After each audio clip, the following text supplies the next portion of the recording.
Et si notre compréhension de l'univers était fausse, depuis des décennies, les scientifiques pensent savoir comment l'univers s'étend, mais aujourd'hui, une nouvelle mesure vient tout remettre en question. Les chiffres ne correspondent plus, les modèles ne tiennent plus, et un mystère apparaît, un problème que personne n'arrive à résoudre. Dans cette vidéo, nous allons comprendre pourquoi l'expansion de l'univers devient incompréhensible et ce que cela pourrait changer. Pour comprendre ce problème, il faut revenir à une découverte fondamentale. L'univers est en expansion.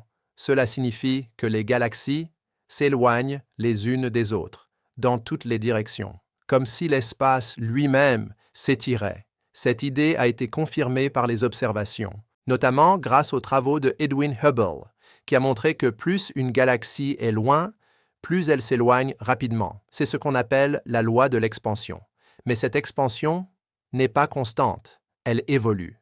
Et pour la mesurer, les scientifiques utilisent une valeur clé, la constante de Hubble, un chiffre qui indique à quelle vitesse l'univers s'étend. Mais mesurer cette constante n'est pas simple, car il existe plusieurs méthodes.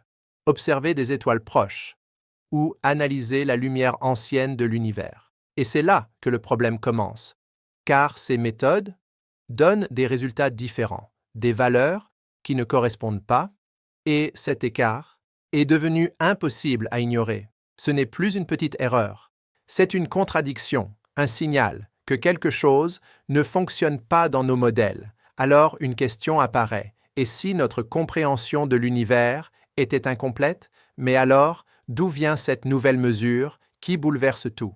Elle ne vient pas d'une simple observation, mais d'instruments de plus en plus précis, de technologies capables de regarder l'univers avec une clarté jamais atteinte. Parmi eux, le célèbre James Webb Space Telescope, un télescope spatial révolutionnaire conçu pour observer les galaxies les plus lointaines et remonter presque jusqu'au début de l'univers. Sa précision est inédite. Il peut analyser la lumière avec un niveau de détail exceptionnel. Et surtout, il permet de mesurer les distances avec beaucoup plus de fiabilité.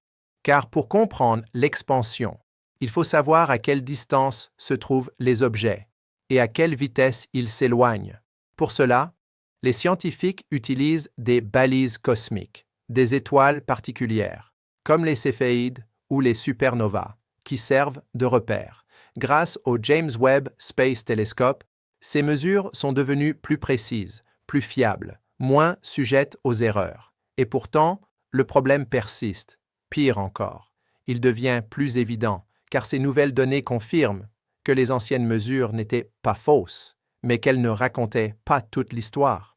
D'un côté, les observations locales, basées sur des étoiles proches, donnent une valeur élevée de l'expansion. De l'autre, les mesures basées sur le fond diffus cosmologique, cette lumière ancienne de l'univers, donnent une valeur plus faible. Deux résultats, deux réalités, qui devraient être identiques, mais qui ne le sont pas. Et plus les instruments deviennent précis, plus l'écart se confirme. Ce n'est plus un problème de mesure, c'est un problème de compréhension. Alors aujourd'hui, les scientifiques ne cherchent plus seulement à mesurer, mais à expliquer, car si les données sont correctes, alors c'est notre modèle de l'univers qui doit être repensé, et cela pourrait tout changer, absolument tout. Aujourd'hui, ce problème a un nom, une crise, connue sous le nom de tension de la constante de Hubble, une anomalie qui persiste et qui s'aggrave, car toutes les mesures ne disent pas la même chose. D'un côté, les observations locales, celles qui utilisent les étoiles proches, les céphéides, les supernovas, elles indiquent une expansion plus rapide. De l'autre, les observations du passé, basées sur le fond diffus cosmologique.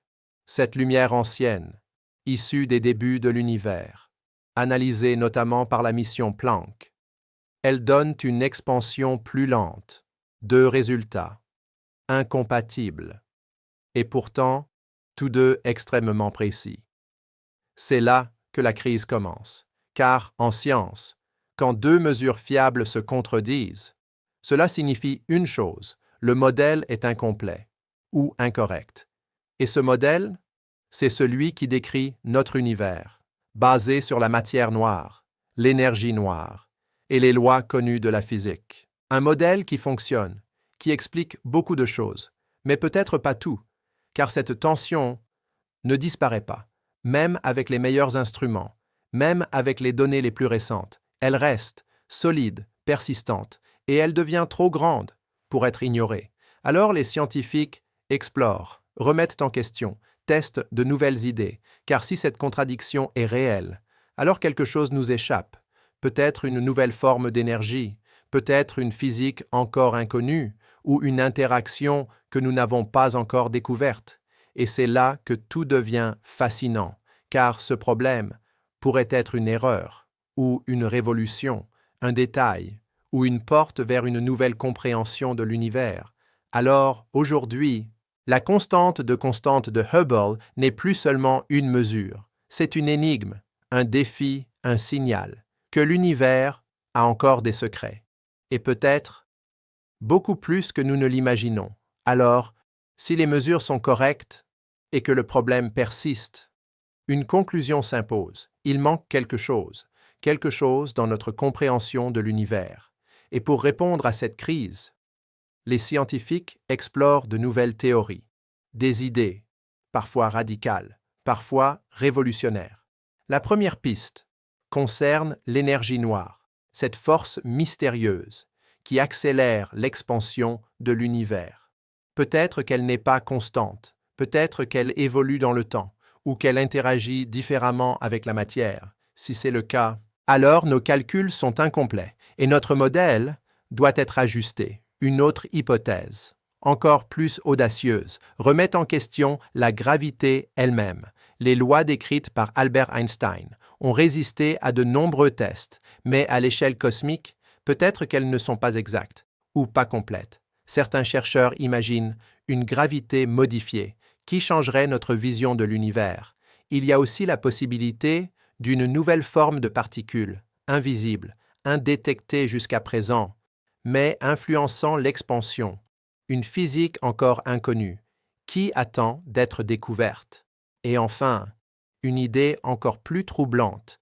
Et si notre univers n'était qu'une partie d'un ensemble plus grand, un multivers où les lois peuvent varier, où les constantes ne sont pas universelles? Dans ce cas, la tension que nous observons pourrait être naturelle, mais difficile à comprendre depuis notre point de vue. Alors, que va-t-il se passer maintenant? De nouveaux instruments arrivent, de nouvelles missions, plus précises, plus puissantes, capables d'observer plus loin, plus clairement, comme le James Webb Space Telescope, ou d'autres projets en préparation. Chaque donnée, chaque observation peut rapprocher d'une réponse, ou ouvrir une nouvelle question, car c'est cela, la science, une quête sans fin. Alors, cette crise n'est pas un problème, c'est une opportunité, une chance unique de redéfinir notre compréhension de l'univers et peut-être de découvrir quelque chose qui changera tout, absolument tout. Et si ce que nous pensions savoir n'était qu'une illusion, depuis des décennies, nous observons l'univers, nous mesurons, nous calculons, nous modélisons, et nous pensions comprendre comment il s'étend, comment il évolue, comment tout fonctionne. Mais aujourd'hui, une faille apparaît, une contradiction, un détail qui ne devrait pas exister, la constante de Hubble, une valeur censée être universelle, stable, précise, et pourtant, elle ne l'est pas. Deux mesures, deux réalités, deux vérités qui ne coexistent pas. Et dans ce silence cosmique, une question résonne. Avons-nous raté quelque chose? Car si les observations sont justes, alors ce n'est pas l'univers qui est faux, c'est notre compréhension, et cela change tout. Car cela signifie que les lois que nous utilisons ne sont peut-être pas complètes, que des forces nous échappent, que des phénomènes invisibles agissent dans l'ombre, des idées émergent, l'énergie noire qui évolue, une gravité différente, une physique encore inconnue, ou même un univers plus vaste que ce que nous imaginons. Mais au fond, ce moment n'est pas une crise, c'est une opportunité, une porte vers quelque chose de plus grand, car chaque grande découverte a commencé par un problème, une anomalie, une incohérence. Et aujourd'hui, nous sommes peut-être à ce point précis, celui où tout bascule, celui où une nouvelle vision de l'univers est sur le point d'émerger. Alors oui, c'est dérangeant, oui, c'est incertain, mais c'est aussi extraordinaire, car cela signifie que nous sommes encore loin de tout comprendre, que l'univers garde ses secrets et qu'il nous pousse à continuer, à chercher, à remettre en question. Car au final, ce n'est pas la réponse qui définit la science, c'est la question. Et aujourd'hui, la question est immense. Pourquoi l'univers ne fait-il pas ce que nous attendions? Et peut-être que la réponse ne changera pas seulement nos équations, mais notre place dans le cosmos. Car si nous découvrons que l'univers est différent, alors nous le sommes aussi. Et cette découverte pourrait bien être le début d'une nouvelle ère, une ère où l'incompréhensible devient le point de départ, d'une vérité encore plus grande.